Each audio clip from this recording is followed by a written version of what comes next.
Salam, hər vaxtınız xeyir. Dostlar, bu videoda M10 proqramından qeydiyyatdan keçməyi və daha sonra balansın artırılmasını göstərəcəm. M10 proqramını Play Marketdən və ya App Store-dan yüklədikdən sonra proqrama daxil olursunuz. Daha sonra qeydiyyat üçün qarşımıza iki variant çıxır. Nömrə ilə daxil olmaq və ya bir ID ilə daxil olmaq. İlk öncə bir ID haqqında qısa məlumat vereyim. Bir ID o deməkdir ki, sizin bir bankınız varsa, əgər telefonunuzda, sizi birbaşa bir bank tətbiqinin ID-si ilə daxil olmağa yönləndirir. Əgər bir banka daxil olanda barmaq izi və ya üz skanı qeyd etmişdinizsə, o formu ilə və yaxud da şifrə təyin etmişsinizsə, bir bankın şifrəsini daxil edərək davam edirsiniz. Və açılan pəncərədə davam et düyməsini sıxmaqla üzünüzün şəklini çəkərək özünüzü təsdiq edirsiniz və beləliklə M10-a daxil olursunuz. Əgər bir bank telefonunuzda yoxdursa, mobil nömrənizi daxil edərək davam edə bilərsiniz. Birinci metodla. Yəni nömrə ilə daxil olun. Bu bölmə ilə davam etmək üçün üzərinə klik edirik. Məndə hal-hazırda əvvəldən M10 olduğu üçün burada mövcud nömrəm qeyd olunmuşdur. Əgər nömrəni dəyişmişsinizsə, nömrəyə düzəliş edərək, digər nömrəni daxil edərək qeydiyyatdan keçə bilərsiniz. Və yaxud da ilk dəfə istifadə edirsinizsə, bu zaman orada əks olunan boş xanaya mobil nömrənizi daxil edərək davam edirsiniz.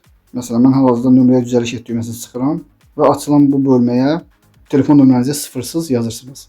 Sənə SMS ilə kod göndərəcəyik. Nömrəni daxil etdikdən sonra aşağıda təsdiqləmək bölməsi aktivləşir. Davam edək.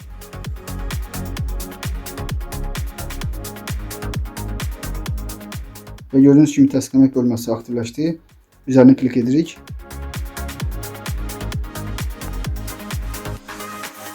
Daha sonra daxil etdiyimiz nömrəyə kod gəlir və kodu bu 4 xanaya daxil edərək davam edirik. Və beləliklə yenə şəklimizi çəkərək özümüzü təsdiq edirik. Davam et.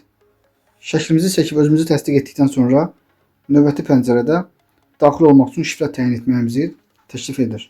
Proqrama daxil olmaq üçün 4 rəqəmli şifrə təyin edirsiniz. Həmən şifrəni təkrar yığırsınız. Və beləliklə, əgər telefonunuzda biometrik funksiyalar varsa, üz tanıma, barmaq izi, onları da aktivləşdirə bilərsiniz. Yoxdursa davam edirsiniz. Və yaxud da kimindəsə varsa da istəmirsə, keç düyməsini sıxmaqla növbəti mərhələyə keçə bilər. Davam edirik.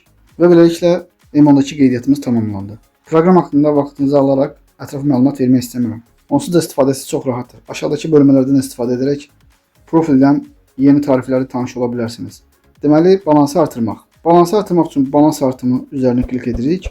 Burada hal-hazırda yaddaşda olan Capital Bank'ın kartını görürsünüz. Əgər kartı dəyişdirmək istəyirsinizsə, üzərinə klik edirsiniz. Yox, əvvəldən ümumiyyətlə kartınız yoxdursa, bu zaman yeni kart əlavə edə bilərsiniz. Köhnə kartın qarşısında 3 nöqtəni basdıqda adını dəyişmək və silmək əmrlərini görürsünüz. İstəsəniz adını dəyişib və yaxud da silə bilərsiniz. Bağlamaq. Və yeni kartı əlavə edə bilərik. Yeni kartdan sözün üzərinə klik edərək, istənilən bank kartını əlavə edərək həmən kartdakı vəsaiti M10 hesabına köçürə bilərsiniz. Məsələn, yeni kartdan sözün üzərinə klik elədim. 50 manat balans artırmaq istəyirəm. Balans artırmaq sözün üzərinə klik edərək davam edirik. Açılan pəncərədə yeni kartın məlumatlarını daxil etmək lazımdır. Və artıq buradan aydın olur ki, kart nömrəsini daxil etməliyik.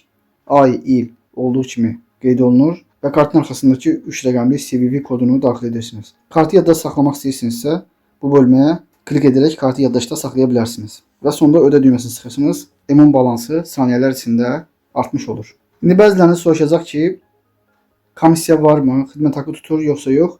Bunun üçün profil bölməsindən qeyd edim ki, profil bölməsinə buradan daxil olursunuz. Profil daxil olduqdan sonra burada tariflər görürsünüz. Tariflərə daxil olursunuz. Bu bölməni yeni əlavə ediblər. Daha sonra açılan bu pəncərədə görürsünüz ki, limitə qədər pulsuzdur. Limitdən artıq köçürmə məbləğinin 0.5% qədər komissiya tutulur.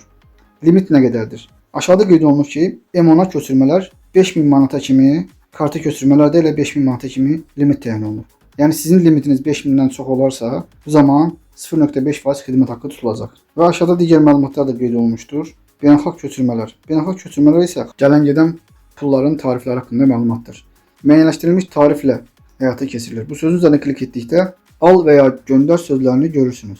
Və burada qeyd olunur ki, hələlik pulu ancaq ala bilərsən. Deməli, göndərmək hələ bu proqram üçün tətbiq olunmayıb. Yalnız bu proqrama pul göndərmək mümkündür. Və geri qayıdırıq. Digər tariflərdə qeyd olunmuşdur. Məsələn, nağdlaşdırmaya görə 0.5% minimum komissiyada 1 manatdır. Əlavə tariflər haqqında da məlumat almaq üçün daha ətraflı sözlərə klik edərək digər tariflərlə tanış ola bilərsiniz.